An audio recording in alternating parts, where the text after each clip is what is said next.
jealousy is an interesting sort of this poison arrow into that argument, because I always feel like that's a lot of times where it comes from. Yeah. So. Well, it's just like you know, going back to the gatekeeper thing. It's also a matter of like, well, they got in and I didn't, and so are they jealous of those people that got in and they didn't? You know, it's a matter of, but again, it's a matter of like, where are, you know, programmers at? You know what I mean? So it's funny. It's because you can talk about gatekeepers, you can talk about jealousy, you can talk about all these things, but at the end of the day, your success is going to ride on what you do, not what other people do to you. You know, you have to work your butt off. Like, and I always think about like, you know, every no is one step closer to a yes. You know, you know, I've had moderate success. You know, I'm not rolling in dough by any means. Yes, I pay my bills. I've got 2 girls in college, 1 in high school. You know, so, you know, we live a family life, you know, and, you know, it's not easy. I mean, my wife's also a photographer, an amazing photographer, and so we're both freelance, you know, and so, but we make it work, you know, because we work. You know, you can't sit back and say you're a filmmaker and not do the damn work. You just can't. You know, even when you're prepping for a film, you know, I want to try and see a producer friend of mine, and she's like, you know, she's like, right now I'm in pre-pro on a film. You know what that's like, and she's one of the producers on it, and I'm like, we'll find the time, even if I'm walking to set with you or something like that, or you're doing location scouting, because I just want to catch up, because we did this panel out in Minneapolis and had a great time together, and I really respect her work. But it's just a matter of like, she is an accomplished producer, and she is still working 16, 18 hours a day. Wow. Yeah, she does. She's doing what it takes, you know, and I give her so much props because of it. So the notion of the sellout, it doesn't really exist then? I think the idea of a sellout is somebody that's not doing the work anymore, that they're resting on their laurels of work that they've done in the past. That's a sellout, I think. Interesting. You know, it's not somebody that's still doing the work and still making money at it. You know, I don't think anybody's going to shame anybody for still working hard. But if they start to like you know, rest on the laurels and like be like, you know, like flaunting stuff and everything else, so they've got the time and everything else, I think that's where it's going to come down to. So even if someone goes mainstream, it's not a sellout in your opinion? Hell no. I'd love to go mainstream. Yeah, I think Billboard deserves to be mainstream, because I really think that people are going to be very, very affected by the story. It's about an underdog trying to succeed in our world that is so media heavy, and how media plays a part in one's success or failure. It's a matter of legacy. It's a matter of, you know, trying to do something really, really hard, you know, and it's a matter of giving people an opportunity to get ahead. And what they do with that opportunity is up to their own discretion. You know, some people are going to seize it, some people are going to fail at it. You know, so it's this whole play on a lot of different elements, and our film should go mainstream because it kick people in the ass and make them think about it, that, you know what, sometimes you don't win. You shouldn't get a trophy for not winning. You shouldn't get a trophy just for participating. You know, life's hard. You're going to win, you're going to lose, but you have to learn how to lose. And in our society today, everybody candy coats everything that you can't lose. You know, that's why they don't keep score at Little League games. That's horse shit. It really is. It's like, you know, like I lost a lot. You know, I've lost a lot in terms of, you know, monetary things. I've lost a lot in terms of I had a lot of friends die. You know, that's permanent. You know what I mean? But it's just a matter of like, and I learned from all that stuff. And that's one reason why I'm grateful that I went through the stuff that I had to as a kid, that my daughters didn't have to go through the same sort of thing, because I believe that, you know, there's so much universal negative and so many universal positive. And if I've got to deal more with the negative, that's great. So more people don't have to deal with it.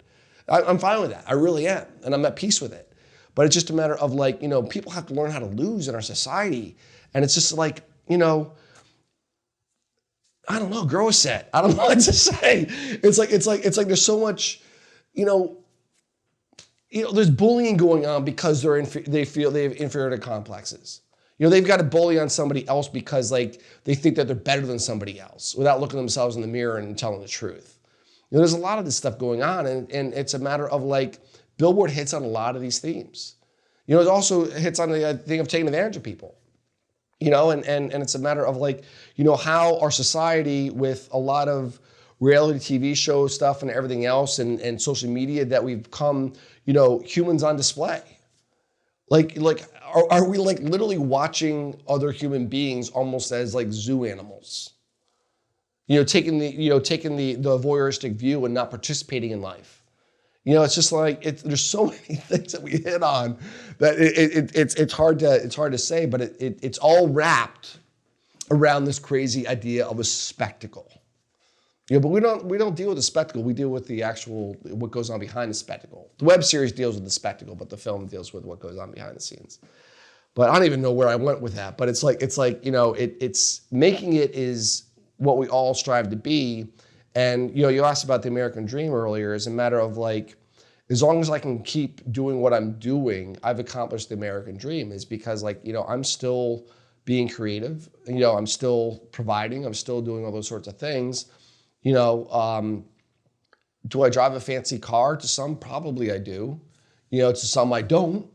And it's just a matter of like, but that's not what's important to me. What's important to me is that, my family's provided for. That's number one. Then number two is I can continue to be creative. That's success to me.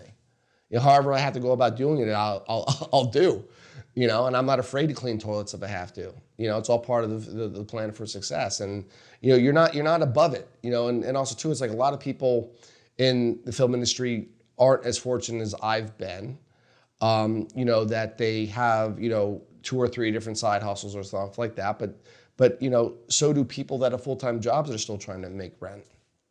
Filmmaking is no different, but it's a craft. That's a big thing that, the only way to be a better filmmaker is to practice your craft.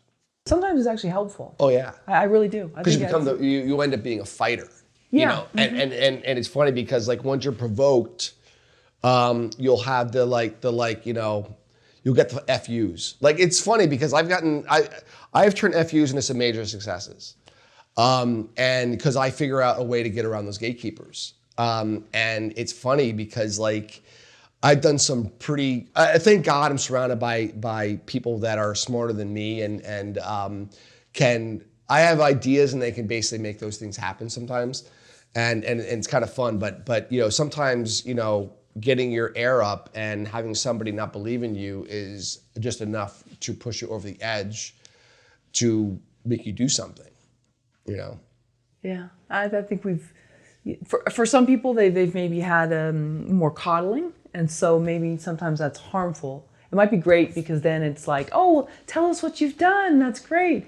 But then for others who maybe didn't have that, I think it pushes you a little bit harder because if you don't have sort of this like cheering squad, it might. It's funny is that we're getting some great reviews on Billboard and I'm extremely grateful for them. And I've had people that are in media as well ask me how I'm doing.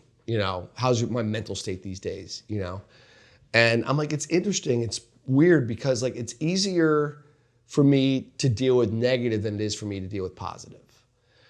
Maybe because I've always had to deal with the negative and it's like kind of like the fight or flight kind of mentality, where I've always fought instead of fleeing. And it's funny because like, I still feel like I can be better, and that's the thing. It's like, maybe it's my own insecurity or something along those lines, but it's a matter of when even in success, I think you can still be better at what you're doing and you still need to learn from it. You can't say that Scorsese or Spielberg doesn't look at a piece of work that they've done that they've made millions, if not hundreds of millions on, and be like, oh, that could have been better, or that could have been better. Anybody worth their weight is going to always evaluate their work and figure out where they can be better.